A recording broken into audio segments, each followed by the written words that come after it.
La séance est ouverte. Madame Rose Massin. Présente.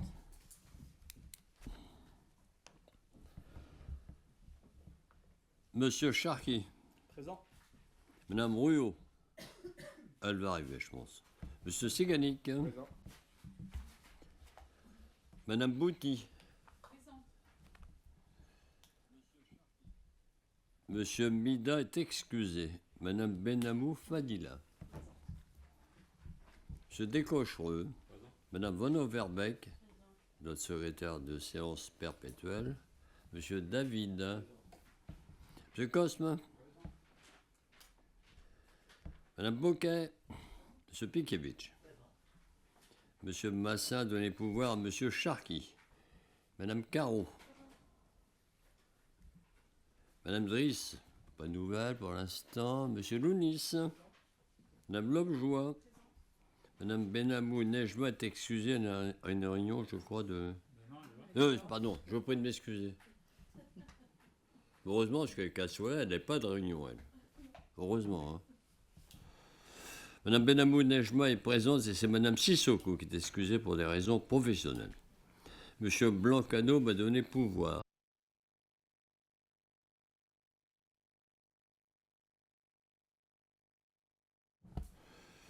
Une source d'eau en France, dans sa délégation de sénateurs. Donc, Madame Rouet est présente.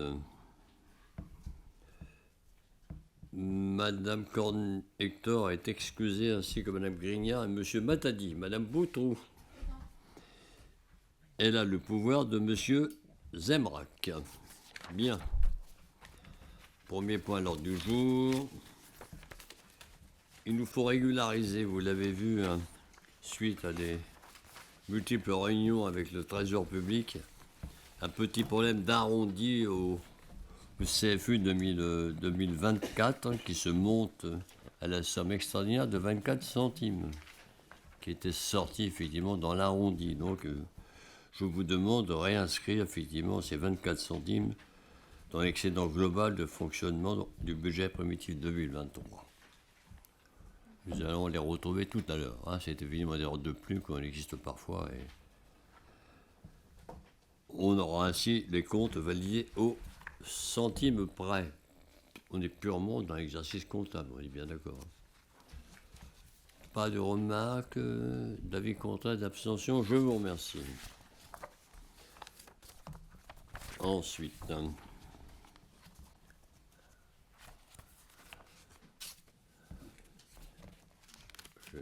je note l'arrivée de Madame Péguerruot.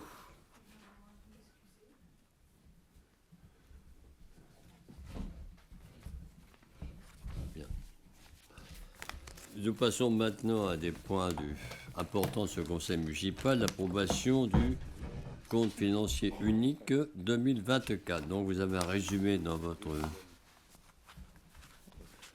votre document. Nous avons donc sur l'exercice de l'année dernière un excédent effectivement de 6 237 000 et avec des hors dépenses bien sûr d'investissement qui avec en tenant compte ensuite des restes à réaliser en investissement autant en recettes qu'en dépenses. Nous arrivons à un déficit de 630 000 € qui, bien sûr, vient en déduction des sommes précédentes. Nous terminons donc l'exercice avec un excédent de clôture de 6 136 000 €. Ce sont à peu près les chiffres qu'on avait déjà exposés dans le débat d'orientation budgétaire. Y a-t-il des remarques sur ce CFU 2024 ?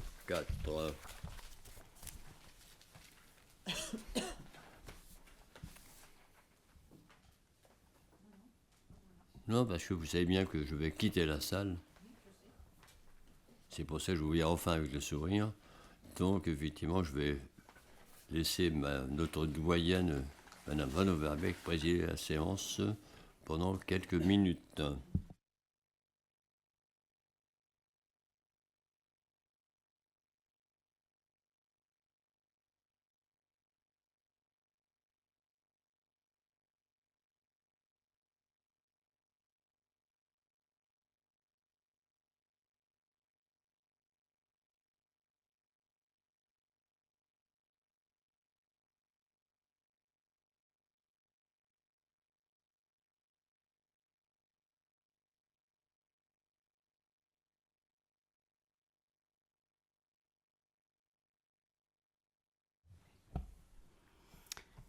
Y a-t-il des questions? Non. Des votes contre? Des abstentions? Adopté. Tu crois qu'il a eu le temps de faire pipi?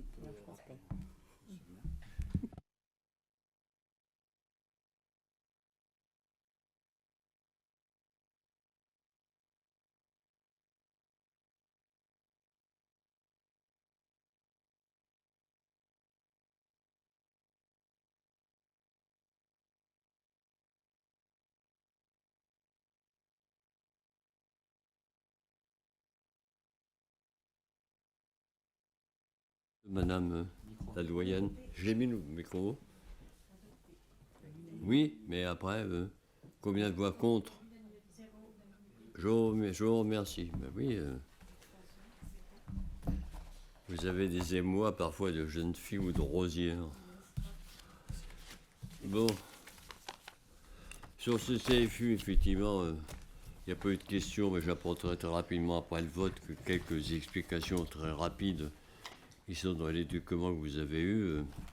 Vous avez retrouvé effectivement les 24 centimes d'euros dont j'ai parlé tout à l'heure dans le résultat de clôture, où nous avions effectivement l'année 2023 5,4 millions d'excédents et nous sommes repassés cette année 2024 à 6,1 millions. Donc les inquiétudes que certains avaient formulées se sont révélées heureusement moins alarmistes qu'ils le pensaient.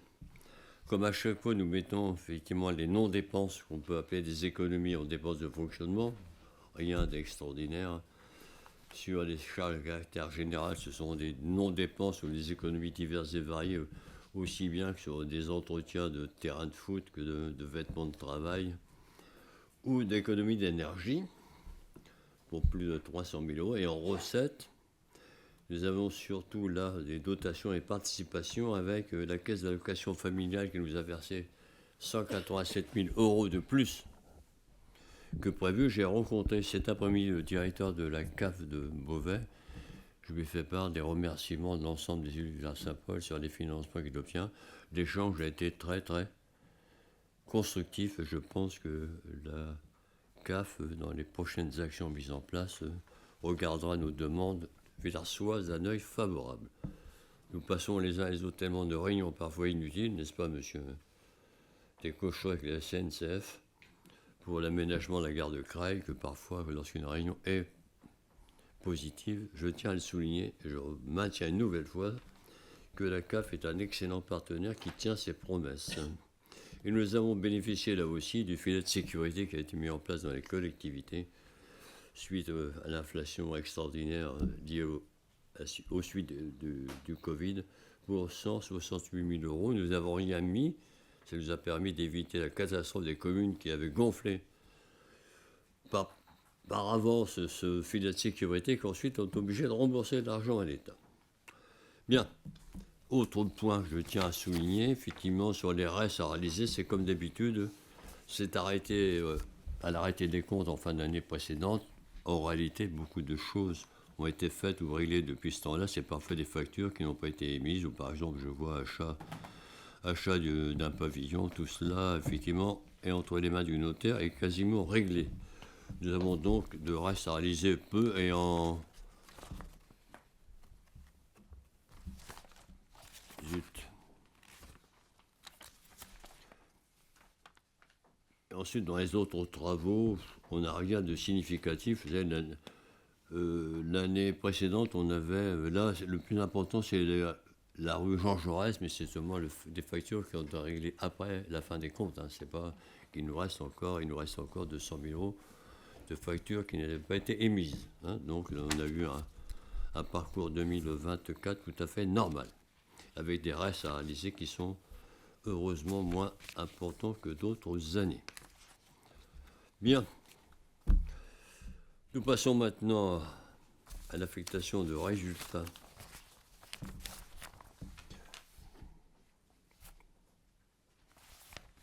C'est bien ça, Donc nous allons l'affecter, ça aussi, vous êtes tous des élus expérimentés, ayant des années d'exercice de mandat, tous les ans c'est la même chose. dans toutes les collectivités, c'est la même chose. Nous affectons au compte 1068 en excédent de fonctionnement capitalisé. Et pour le budget primitif 2025, 100 327 €. Pas d'avis contraire, pas d'abstention, pas d'intervention. Je vous remercie. Ensuite, toi, je sais plus où j'en suis dans mes machins. Taux d'imposition, vote des taux d'imposition 2025. Je vous propose de reconduire les taux de l'année précédente. Pas de bien. Je vous dis une nouvelle fois, chaque année, vérifiez par rapport à d'autres communes, vous verrez que nous avons des taux qui sont effectivement dans la moyenne basse. Même si tout le monde, je comprends, un réflexe de citoyen, je paye trop. Vous verrez que nous avons foncier bâti effectivement un taux qui est nettement inférieur à beaucoup de collectivités proches de nous. Madame Boutreau souhaite intervenir. Parce que j'ai vu que dans les explications que vous nous aviez données précédemment sur la préparation des orientations budgétaires, il y avait tout un article et une explicitation sur les bases d'augmentation par l'État, mais qu'en définitive, il n'y avait pas d'augmentation pour la commune, si j'ai bien compris ce qui était indiqué. Et là, je voulais juste faire une remarque parce que globalement, la population pense qu'il n'existe plus d'impôts locaux. Enfin, la taxe d'habitation, ça n'existe plus. Donc, c'est juste pour préciser que cette taxe d'habitation, elle est juste faite sur les résidences secondaires. Nous avons effectivement, avec un symbole, quelques résidences secondaires classées par l'INSEE. Et bien d'accord, on n'est quand même pas une station balnéaire. Nous avons effectivement des résidences dits secondaires. Par définition, ce sont des habitations qui ne sont pas l'habitation principale. C'est tout. Bien. Nous passons maintenant à ce qui est le point le plus important, si j'ose dire, de cette réunion. Présentation du budget primitif 2025. Vous avez déjà pu effectivement analyser le contexte économique et social dans le globe de fin février. Pour rappel, l'année 2025 annonce certes une légère amélioration du pouvoir d'achat des Français, mais aussi un marché du travail qui ralentit, un taux de chômage qui repart à la hausse. La reprise économique ne s'amorçant pas. Dans ce contexte, l'État en procédure pour déficit excessif par la Commission européenne n'a rien trouvé de mieux que de mettre un nouveau coup de frein à l'investissement public, pourtant réel moteur de croissance. Je vous signale en fait que je le redirai, je vais dire tout de suite de peur de l'oublier, que ce budget est préparé sur les données fiscales de l'État. Nous sommes le 31 mars. L'État ne nous a toujours pas donné les chiffres officiels des dotations. On a l'espoir d'avoir pour le 15 avril. Voilà pourquoi les conseils municipaux ont jusqu'au 15 avril pour voter les budgets. En dérivant comme ça, pour les plus jeunes d'entre vous, vous voterez peut-être un budget tous les 2 ans, si ça continue comme ça. Et après, c'est ce monsieur et l'État qui vient nous donner des leçons de gestion au quotidien. Vous comprenez que ça me fasse un peu rire. Et je vois aussi dans cette ambiance joyeuse que vous aussi, ça vous fait rire. Des coupes effectuées dans le fonds vert ou la dotation de soutien à l'investissement, on appelle DSIL, reporteront ou annuleront indubitablement des projets structurants portés par les collectivités, dont la nôtre, partout en France. S'ajoutent à ce phénomène les départements, les régions partenaires du développement des communes qui vont réduire davantage leur soutien à l'investissement local du fait des restrictions budgétaires imposées. Petite réjouissance pour Villars-Saint-Paul, si j'ose dire, le dispositif de lissage conjoncturel des recettes fiscales, que les technocrates de Bercy appellent le DILICO, que la droite sénatoriale a mis sur la table dans le cadre de la loi de finances Bayrou, ne concerne pas notre commune. Nous passons juste sous les radars. Ne me demandez pas comment c'est calculé. Le radar doit flasher à 110 et nous, on est à 104. On a eu chaud, si j'ose dire vulgairement, mais on ne sera pas imposé au titre de ce DILICO. Effectivement, les communes, elles, ont le mérite de voter des budgets à l'équilibre et ne sont responsables en rien la dégradation des comptes de la nation, je crois que le rapport à la Chambre des comptes vient de le prouver ces derniers jours, contrairement au dire de M. Le Maire, avant qu'il ait exercé ses talents en Suisse.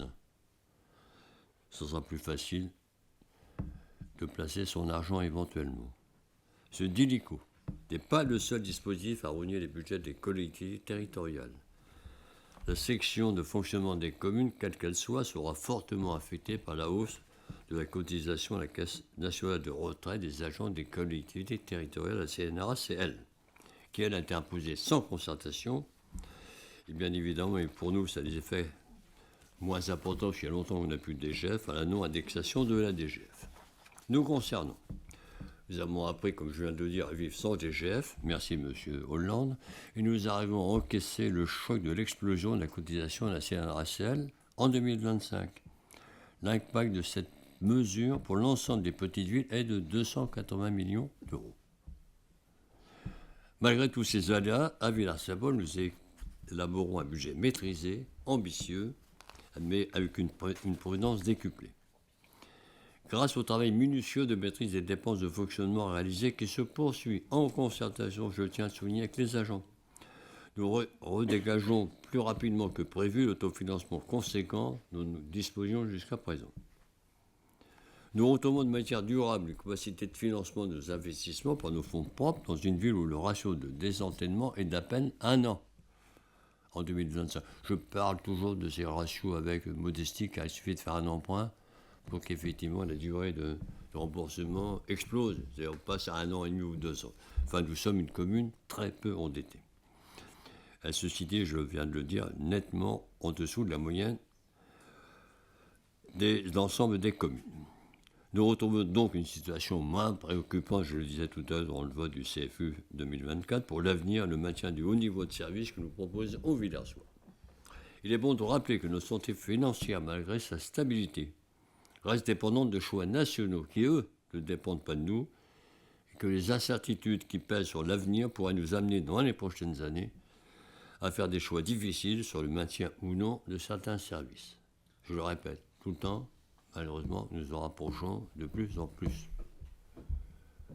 Pour conserver ce haut niveau de service que nous proposons aux Villarsois et un niveau d'investissement ambitieux, une sobriété accrue et une prudence constante guident chacun de nos pas pour rechercher de manière continue de nouvelles marges de manœuvre. Je reviens pour détail sur le programme d'investissement, on pourrait y revenir tout à l'heure si vous le souhaitez, les priorités restant les mêmes, voirie et espace public, accessibilité, travaux dans les écoles, économie d'énergie, sécurité et culture. En même temps, j'ai des élus qui vérifient sur leur téléphone si effectivement mes chiffres sont les bons. Je tiens à les rassurer, je pense que ce sont les bons. Je vous invite à relire les documents en votre possession pour y trouver le détail de tous les investissements prévus cette année qui ont d'ailleurs été listés en grande partie dans le NOM 2025. En dépit d'une capacité d'action qui tend à se réduire, de restrictions budgétaires imposées par l'État et d'un contexte économique plus qu'incertain, notre gestion de plus en plus optimisée et résiliente nous permet de tenir au présent et pour l'avenir les engagements pour lesquels les Villarsois nous ont élus. Et je suis fier, je n'ai pas peur de le dire, de vous présenter ce soir un budget équilibré et une trajectoire financière solide pour les prochaines années. Le tout sans recours à l'emprunt et, vous l'avez vu tout à l'heure, sans augmentation du taux des impôts. Merci de votre attention, le débat est ouvert. Qui souhaite prendre la parole? Madame Bouton.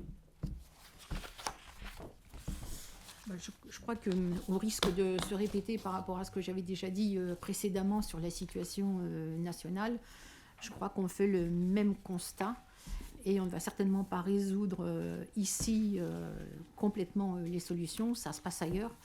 Mais je crois qu'au niveau de l'association des maires de France, des départements et ainsi de suite, ils entendent mener quand même un certain nombre de combats en direction du gouvernement pour obtenir les moyens financiers, notamment des moyens par l'impôt. Parce que l'impôt n'est pas un gros mot, puisque l'impôt permet justement de favoriser les écoles, les services publics, les hôpitaux et ainsi de suite, ce dont manque terriblement l'ensemble des populations sur le département.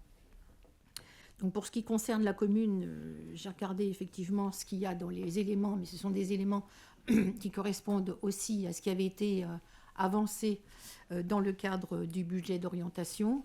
Et comme vous le disiez, notamment de mobiliser les subventions auprès de l'État, du département et de la région chaque fois que c'est possible. Oui, effectivement, et depuis notamment 2020, il y a de plus en plus ce qu'on s'aperçoit, que ce soit sur la caisse d'allocation familiale ou sur la politique de la ville, il y a effectivement une recherche de moyens financiers qui permettent à la commune de pouvoir satisfaire un minimum de besoins de la population. J'ai juste parce que la dernière fois, je vous avais posé la question sur les agents et notamment éventuellement la diminution d'agents dans la commune. Et quand je regarde les projections 2025, j'ai vu qu'il y avait un certain nombre, c'est pas énorme, mais qu'il y avait un certain nombre de moyens financiers en moins. Et j'ai lu à la fin du document, parce qu'on a un certain nombre de personnels qui sont non titulaires et qui sont là pour soit un accroissement temporaire d'activité, soit un contrat de projet pour une certaine durée de 6 mois à 1 an. Donc je pense que dans l'avenir, peut-être qu'il y aura, notamment à ce propos-là, même si vous m'avez dit la dernière fois qu'on ne savait pas, j'ai vu que là, il y avait quand même les prémices peut-être de révision du nombre de personnel. Je dis ça peut-être, je ne sais pas si ça sera, mais je retiens ça par rapport à ce que vous aviez dit précédemment. Ce que j'ai aussi regardé dans le document, parce que par moment, il y a des grandes,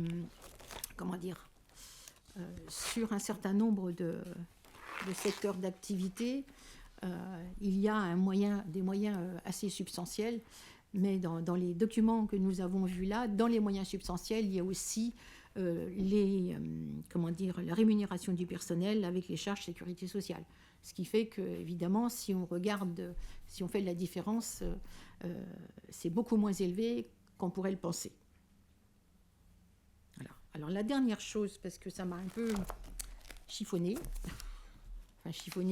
si on peut dire, c'est quand à la section de fonctionnement, vous indiquez que la section de fonctionnement regroupe l'ensemble des dépenses et des recettes nécessaires au fonctionnement courant et récurrent des services communaux, ça, ok, d'accord, et qu'elles peuvent être comparées au budget d'une famille. Alors le salaire des parents d'un côté et toutes les dépenses quotidiennes de l'autre, alimentation, loisirs et ainsi de suite. Et là, j'avoue que la comparaison m'a un peu étonnée. D'une part parce que si on s'appuie sur ce que disent les gens aujourd'hui, et notamment un certain nombre de personnes, c'est pas quand ils gagnent le RSA qu'ils arrivent à avoir un budget au niveau de la famille, et c'est pas non plus quand ils ont un SMIC où par jour ça leur fait 40 € pour l'ensemble de la dépense. Donc je trouve que c'est cette phrase-là, pour moi, où c'est humoristique, mais je la trouve un peu malvenue. Dans la mesure où les municipalités, les collectivités ne fonctionnent pas de cette manière-là. Hein. Non, mais je vous le dis parce que ça m'a chiffonné, effectivement, parce que quand j'ai vu ça, je dis, alors à ce moment-là, c'est pas de notre faute, non. Hein. Et puis, il n'y a aucune famille, quand elle veut investir, ne bénéficie d'une subvention pour organiser son budget. Bon, pardon, vous avez chiffonné, Madame Bouton. C'est un exemple qui se voulait pédagogique. Mais plus chiffonné avec un discours patronal en parlant de charges sociales. Je me permettrai de dire que pour moi, ce sont des cotisations sociales. Ça m'a chiffonné, Madame Bouton. Vous avez raison de le dire, parce qu'il ne faut pas rester... Je n'ai pas été chiffonné comme ça. Ouais. Bon, je plaisante, c'est sur un ton, effectivement, sans aucune agressivité. Pour le niveau du personnel, vous prenez effectivement du personnel non titulaire. Attendez, on a aussi parfois des absences qui se prolongent. Je prends un exemple que certains avaient cité à l'accueil de Villars-Saint-Paul, par exemple. Et il y a un de ces contrats qui, effectivement, ne va plus exister mercredi soir. C'est fluctuant, hein. Par définition, il faut bien qu'à un moment, on fasse fonctionner et tourner la boutique. Et en faisant appel à des contrats, si je vous dis. On a là aussi, je me tourne vers M. Descocheux ou Mme Benamou, on a aussi au service technique, dans les services notamment Espace Vert, parfois des contrats comme ça qui viennent s'ajouter. On va dire, dans le tableau du personnel, vous avez bien vu qu'au niveau des emplois occupés à plein temps ou du nombre d'emplois créés, c'est très stable depuis des années. Nous tournons aux environs de 95 de mémoire. Hein. Il n'y a pas effectivement d'emplois cachés comme ça qui risquera ensuite de nous causer un déséquilibre financier au niveau du personnel inquiétant dans les années qui viennent. Hein. Ouais. Oui, mais M. Charqui, qui effectivement, je dis qu'on les titularise, effectivement, dès qu'on le peut. Ça peut parfois nous être reproché, M. Charqui. Rappelez-vous de ce que vous avez pu entendre autour de cette table, bien évidemment. Hein. Nous sommes en train de regarder, effectivement. Il nous reste encore, on a fait effectivement avec Mme Rose Massin il y a quelque temps un état, et M. Descochons, un état important des heures de ménage dans les bâtiments communaux. Hein, ça permet de dégager quelques heures, quelques dizaines d'heures au maximum. Enfin, il n'y a pas là non plus beaucoup de choses à gratter, quoi qu'on en pense parfois. Il faut bien sûr que les choses se fassent, qu'il y ait quelques excès parfois, mais les excès pour moi étaient plus, et ils sont toujours plus au niveau du chauffage, mais M. Descocheux suit ça d'un œil attentif, qui nous voit effectivement quelques rapports parfois tendus avec notre société délégataire du marché. Je remercie M. Descocheux du travail qu'il fait quotidiennement pour remettre les choses d'aplomb entre ces grands groupes qui parfois se paient un peu de notre tête et nous, nos petits services qui parfois fonctionnent mieux. Bien. Voilà, pour le reste, dans ce budget, si vous n'avez plus d'autres questions à bout de les grands points, vous les avez vus dans la note de présentation. Par rapport tout à l'heure, effectivement, au revenu de famille, vous savez, je suis d'accord avec vous, attends, je le sais. J'ai vu apparaître autrefois maintenant des loyers dans les communes à plus de 1 000 euros. Et là, on n'est pas dans un pavillon avec piscine, ainsi de suite. Hein. On a maintenant atteint les 1 000 euros. Je vous avoue, j'avais la preuve en face. Je le dis aussi souvent, je le redis ici en public. Si on m'avait dit ça il y a seulement 5-7 ans, qu'un jour, on aurait des loyers d'un tel montant dans la commune, je n'aurais jamais pensé. Hein. On est maintenant content de trouver un T2 à Villars-Saint-Paul ou un T3 à 600-700 euros. Et vous le savez aussi bien que moi, dans des conditions d'habitabilité qui sont parfois, effectivement, pour le moins rudimentaires, avec des frais de chauffage, entre autres, qui explosent. Maintenant, on en est. C'est évident que, vous l'avez dit tout à l'heure, la solution n'est peut-être pas ici, mais plutôt au niveau politique national. On ne peut pas continuer comme ça va effectivement exploser. Bon, donc au budget de section de fonctionnement, nous avons effectivement un budget en recettes qui s'élève à, moi je dis à 10 millions, à 9 945 000, quand on discute avec quelqu'un, arrondissons à 10 millions, hein, c'est à peu près d'ailleurs le budget de fonctionnement que nous avons depuis quelques années. Là aussi, après, vous avez eu dans votre note le montant des impôts, et je vous le dis, ce sont des estimations que nous avons faites, hein, car nous n'avons pas les données, effectivement, les données officielles de l'État. Donc nous avons pu dégager, je l'avais dit tout à l'heure, un autofinancement de plus de 600 000 euros. Nous allons veiller à ce que le autofinancement 2026 soit encore bien plus élevé. Avec là aussi toujours des frais de personnel qui tournent autour des 60%. Pas d'impôts locaux, de taux d'impôt qui changent, avec un produit de la fiscalité locale, pour ceux qui payent des impôts, c'est-à-dire ceux qui sont propriétaires, un peu plus de 2 millions. Au niveau investissement et les sommes, là aussi, quand je communique avec ça, je ne dis pas qu'on a un budget d'investissement de 8 millions. Parce que là-dedans, il y a beaucoup de repas, il y a beaucoup de sommes gelées. En réalité, quand on tourne autour de 2,5 millions, si on atteignait les 3 millions réellement effectués, on serait bien content, parce que vous voyez toujours une immobilisation de 2,5 millions là, pour les futurs services techniques, effectivement, qui ne viennent s'ajouter et font partie des 8 millions. En réalité, ils ne correspondent pas à des travaux effectués dans les semaines qui viennent. Et après, le listing de tous les travaux que nous avons vus lors du DOM, avec un encours de la dette qui, lui, effectivement, diminue encore de 170 000 euros. Ben, c'est-à-dire, on a charge financière qui baisse, je l'ai dit tout à l'heure, et un ratio de désendettement très très faible. Voilà les points les plus forts du budget 2025. Plus d'autres questions? Plus d'autres précisions souhaitées? On peut passer au vote. Vu la teneur générale, j'ai demandé qui est contre. Qui s'abstient? Je vous remercie. Taxe d'aménagement. Je suis dans l'ordre, monsieur Charqui. Hein. Vous êtes pour moi un véritable père. Je suis dans le bon ordre. Exactement. Merci, monsieur Charqui.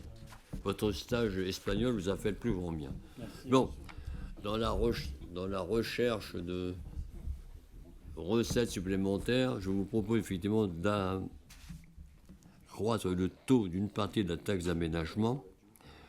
Vous saviez que nous avions voté dans une délibération précédente de 2014 à 2024 une taxe d'aménagement majorée dans les UA constructibles et UIAZ, on va dire les zones, on va dire économiques, hein, de 15%. Et de porter à partir de 15% à partir du 1er janvier de cette année. Cette délibération, bien évidemment, sera reconduite automatiquement d'année en année, sauf, bien évidemment, avis contraire du conseil municipal. Donc, nous vous proposons de passer la taxe d'aménagement au taux de 5%, alors qu'elle était, effectivement, vous l'avez vu, fixée depuis de nombreuses années à un taux inférieur de 3%, de passer de 3 à 5. Elle n'a pas bougé depuis 2011. En maintenant bien évidemment le taux de 5% sur les zones UA et UZ. On vous a mis effectivement sur table une photo là, en noir et blanc, des zones effectivement qui sont, en dessous en couleur c'est nettement mieux, des zones qui sont concernées. Oui, je parle de la première, effectivement les autres derrière sont en couleur, c'est beaucoup plus... Le territoire étant petit, tout le monde voit à peu près où se trouvent ces zones. Hein. Voilà.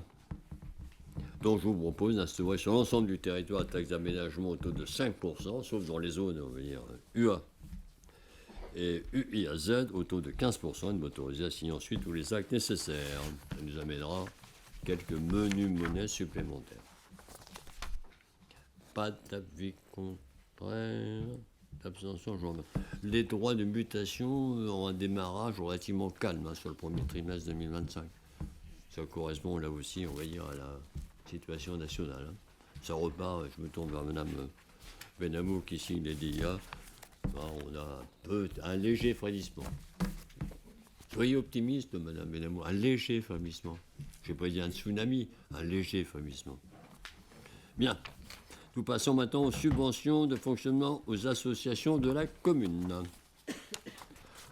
Je ne relis pas tout le tableau, hein. Tout ça, ça a été revu et vu en commission avec les adjoints concernés. Je demande seulement à ceux qui font partie du bureau de certaines associations de se déporter. Nous avons donc Madame la secrétaire, vous notez monsieur Pikevich, monsieur Cosme, Madame Boutrou, monsieur David, monsieur Descochaux, je ne suis pas allé trop vite, ne participent pas au vote.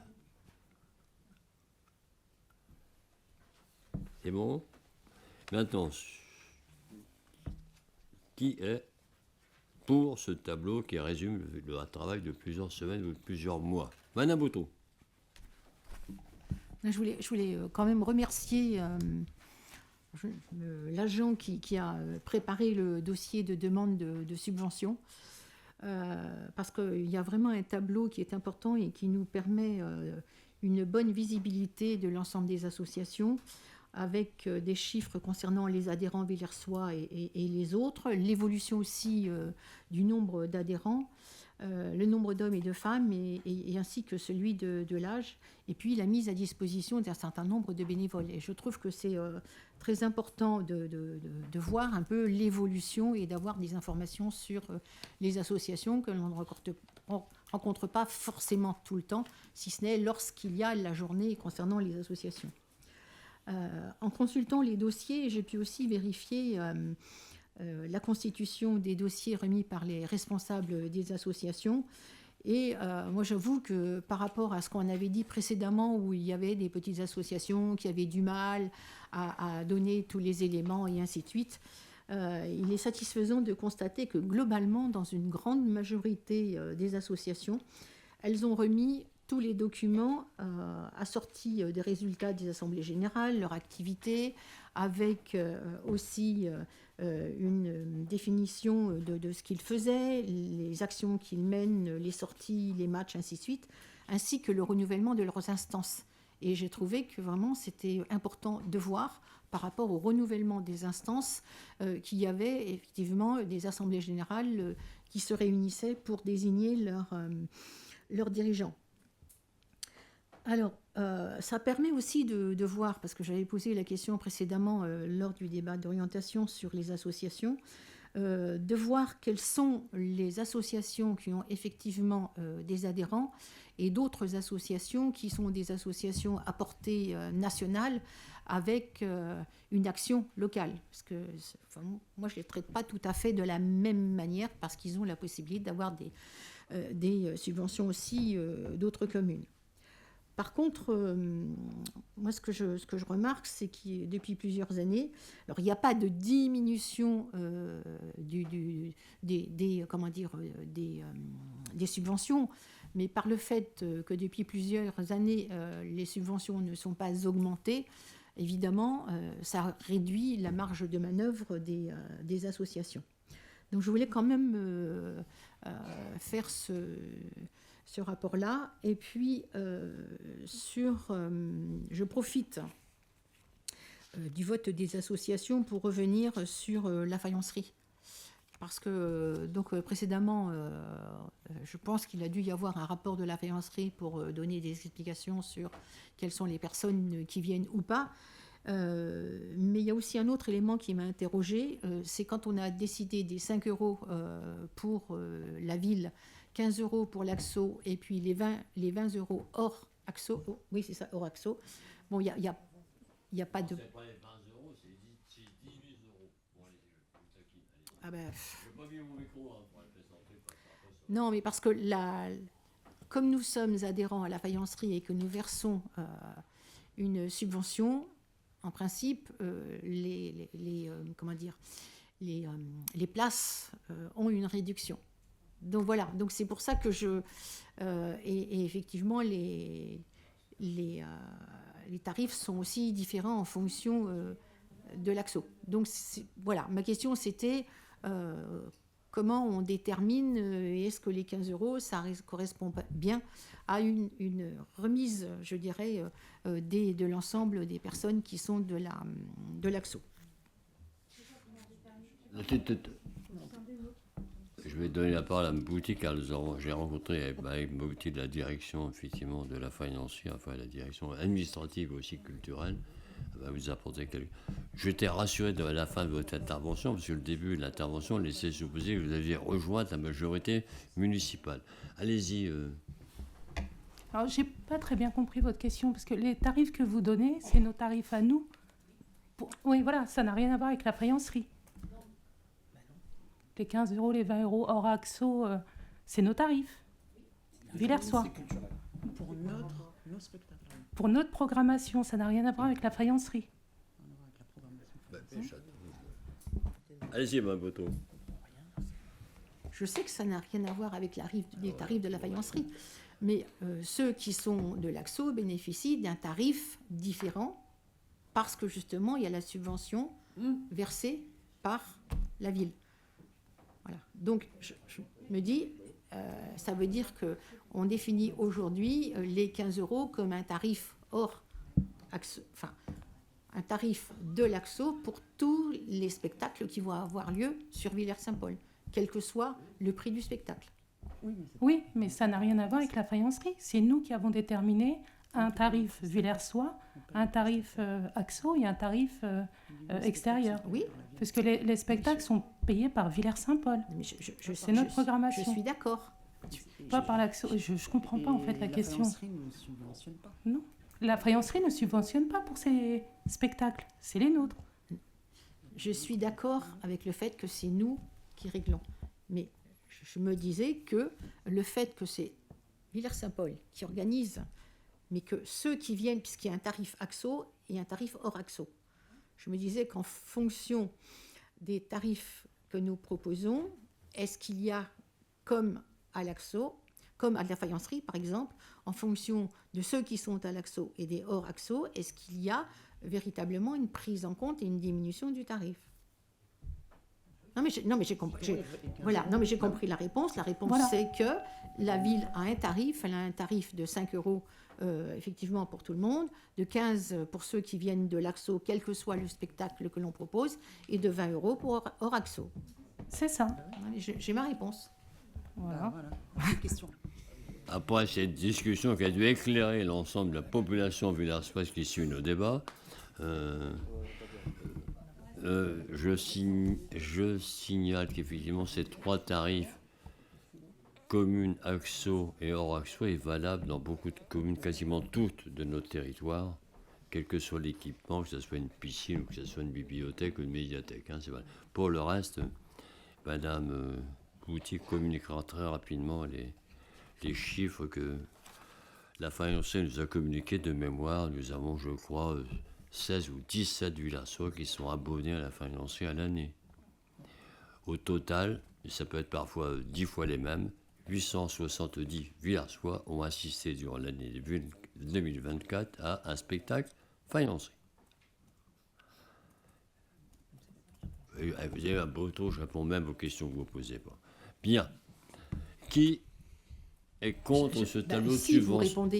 Vous répondez quand même à ma question, puisque je vous ai demandé s'il y avait eu un rapport de la faïencerie. Donc, par le fait, comme vous me répondez qu'il y a tant de personnes qui fréquentent, vous me répondez quand même. Évidemment, vous savez, vos désirs sont pour moi, effectivement, des réalités. Non, effectivement, nous avons rencontré, Madame Bouty vous donnera de plus amples précisions dans les jours qui viennent, le temps que nous recevions, effectivement, des documents que nous avons vus. Bien. Je reviens au vote des subventions. Oui, vous dites que ça n'augmente pas. Ben, moi, je suis déjà fait que ça ne baisse pas, Madame Boutou. Hein. Je suis 1000 fois d'accord là-dessus. Même chose qu'au niveau de l'AXO.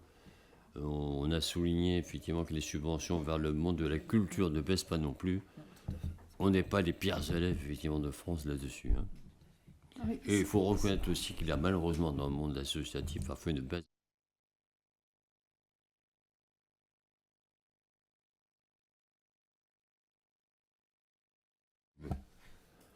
Bon, pour ceux qui n'ont rien entendu, je faisais des compléments à les municipalités. Bon.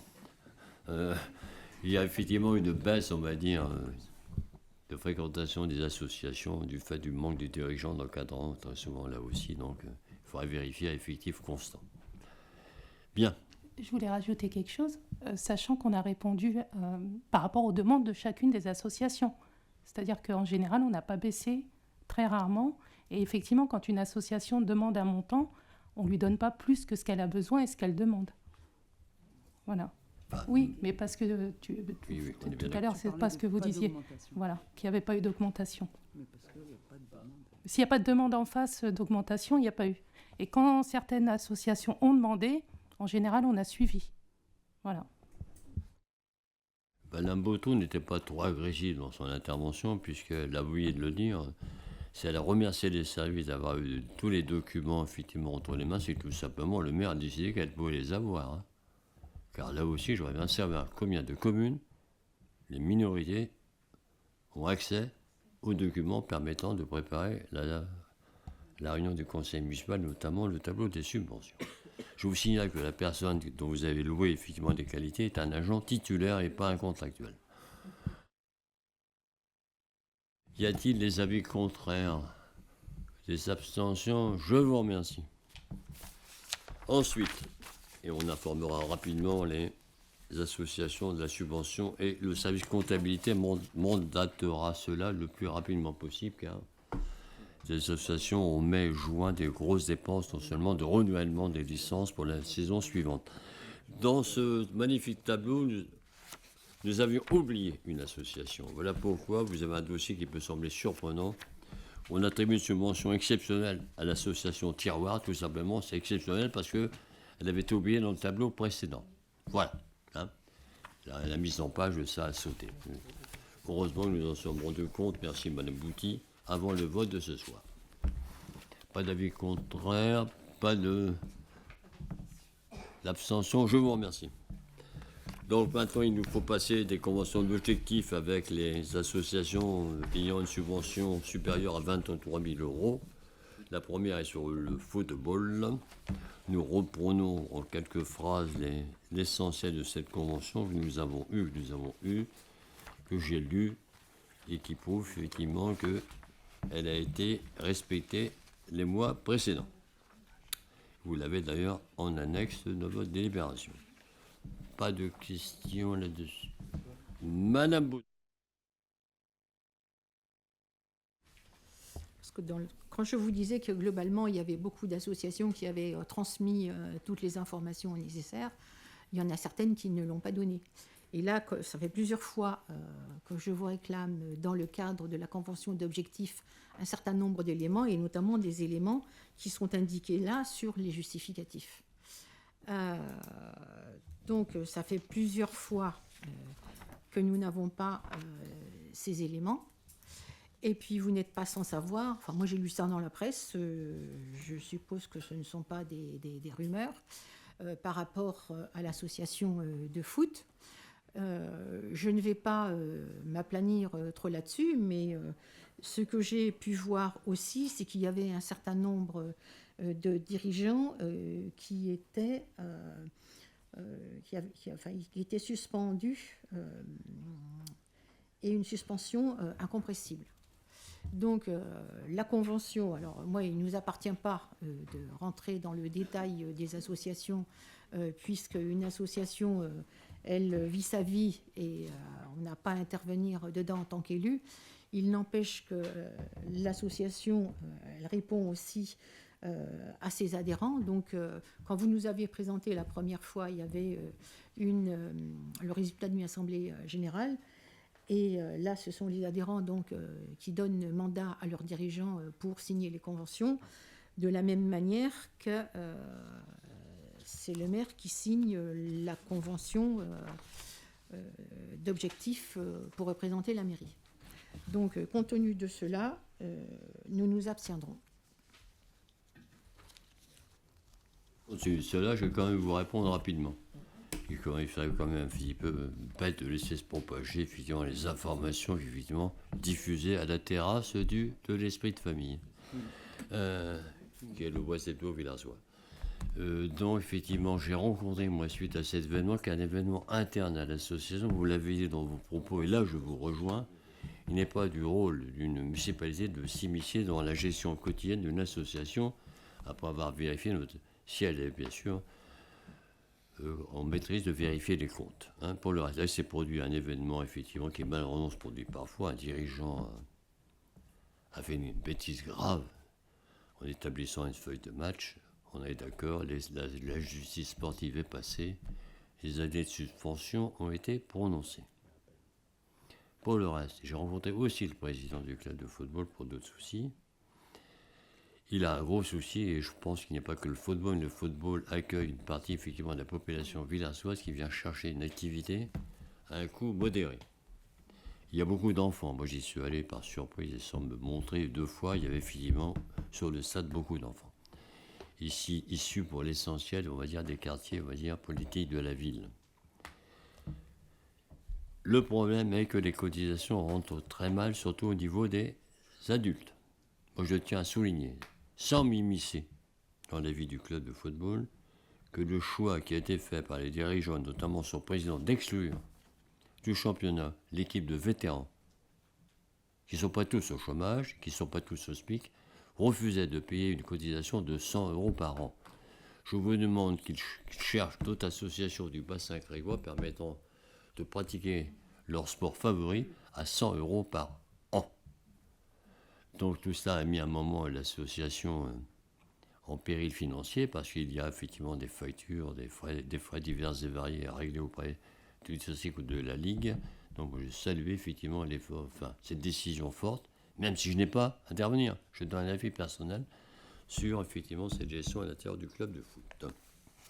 Je maintiens que ce club, avec parfois effectivement malheureusement quelques mauvaises décisions, a un rôle social important dans la commune et permet à certains de nos jeunes de pratiquer pour Là, 100 euros, je parlais des cotisations seniors. Je ne parlais pas des cotisations pour les plus jeunes, effectivement. Grâce à l'aide de la municipalité, de ne pas avoir pour les familles une charge financière trop lourde à supporter. Bien. Qui? Tout le monde est... J'ai déjà une abstention, mais est-ce que tous les autres qui ne s'abstiennent pas sont pour? Je vous remercie. Même chose... Vous avez bien dit que vous absteniez, Madame Bouteau. Hein. Elle a le pouvoir. Ah, pardon, et M. Zerbrac? Ah, ça, 2 abstentions. Chacun, on a retrouvé dans la lutte habituelle, majorité-opposition. J'ai eu peur. Bien. Cette fois-ci, avec mon emploi, mon avenir. Effectivement, là aussi, le compte objectif est indiqué. Non. Vous avez discuté d'ailleurs, aussi bizarre que ça puisse faire, tout à l'heure avec le directeur de la CAF. Y a-t-il des remarques, des questions? On peut passer au vote.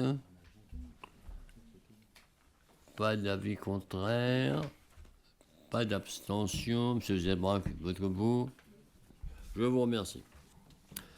Nous passons à une convention de servitude pour le remplacement des lignes haute tension Bellevue-Bellevisée. Ça sonne de Descochaux à plein nez. Allez-y, M. Descochaux. Oui, la société Enedis, dans le cadre de son renouvellement de lignes à haute tension, datant de 1968, vieillissantes et non réparables, du fait de leur vétusté, a programmé le remplacement impératif des câbles sur plusieurs postes. Donc c'est sur Bellevue, on va profiter des travaux Bellevue et Bellevisée. Je propose au conseil municipal d'autoriser le maire à signer les conventions de servitude, de m'autoriser à signer tout document y afférent. Y a-t-il des précisions sur un dossier purement technique? Pas d'abstention, je vous remercie. Nous transmettons maintenant la compétence maîtrise de la demande en énergie et énergie renouvelable. C'est encore pour M. Descochaux et nous allons parler du syndicat SE60. Oui. Alors, le syndicat d'énergie de l'Oise, SE60, lors de la réunion de comité syndical du 27 juin 2016, a approuvé une modification statutaire qui lui permet d'accompagner et soutenir les collectivités locales dans leur démarche d'énergie, d'environnemental, en menant les études et actions contribuant à atteindre les objectifs sur la loi de transition énergétique d'août 2015, que sont la réduction des émissions de gaz à effet de serre, la diversification des modèles d'énergie et la montée en puissance des énergies renouvelables. Donc vous avez un peu le détail.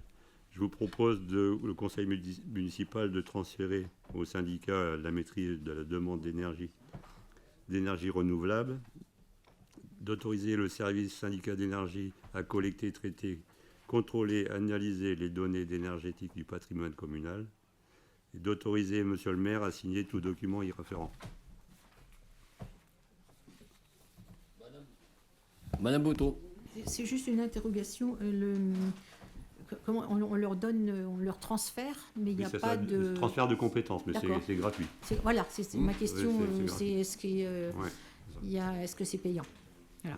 Comme on avait fait la même chose pour, par exemple, l'enfouissement des réseaux et tout, ça fait aussi un partenaire qui est effectivement M. Descochaux ou M. Piquevich qui assiste à toutes ces réunions, effectivement, et défend le point de vue de la commune, peuvent approuver mes propos.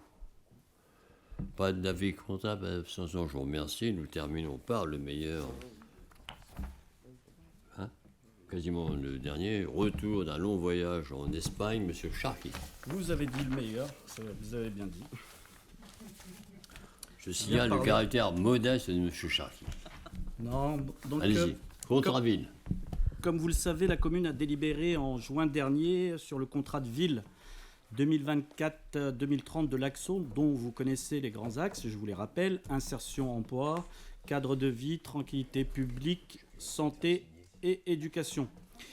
Et je vous présente aujourd'hui la programmation 2025 des projets portés par la commune et dont vous trouverez en annexe les montants. Cours d'Alpha, j'en profite pour remercier les bénévoles, Villers hors les murs, classe, ma santé au quotidien et à la demande du Conseil citoyen, la mise en place du fonds de participation des habitants. Projet déjà mené il y a 2 ans. Par ailleurs, en plus de cette programmation, monsieur le maire, l'association Mon Emploi, Mon Avenir sera soutenue aussi par 2 actions. Maman vers l'emploi et la précarité à proximité de l'emploi. Et j'en profite aussi pour vous informer que notre délégué de la préfète s'est rendu à Bellevue vendredi soir et a rencontré l'association qui lançait ce projet, Maman vers l'emploi, puis nos animateurs de service jeunesse et les médiateurs. Et elle a félicité les équipes pour la qualité du travail mené sur le classe. Et donc j'en profite pour cette délibération, remercier Anne-Sophie et son équipe, Jamel et son équipe. OK ? Et donc je propose au conseil municipal d'approuver le programme d'action municipale 2025-6 juin, récapitulant les actions et leurs coûts, de signer tout document afférent au contrat de ville en lien avec les différents partenaires. Merci M. Charqui. Sur les pas de pas, à part les commentaires qu'il a effectivement fait à certaines personnes dont on pourrait discuter éternellement, mais que je partage, y a-t-il les avis contraires? L'abstention, nous avons réussi, grâce au travail, notamment des personnes que Khalid a citées tout à l'heure, à maintenir et même à légèrement augmenter, on va dire, les crédits politiques de la ville réservés à notre commune, dans un contexte budgétaire national relativement compliqué. Pas d'avis contraire, je remercie. Attends, vous ne savez pas, j'ai oublié quelque chose. Après un rapport de délégation, pas de questions. On a, par ma faute, emporté par la virulence des débats, je n'ai pas fait circuler les documents budgétaires qui sont derrière là-bas. Je vous en supplie, ne partez pas avant de signer les 4 exemplaires. Les 4 exemplaires. On va vérifier. Vous n'avez pas le droit de franchir la porte quand vous n'avez pas signé. Je vous remercie. Bonne soirée à toutes et à tous.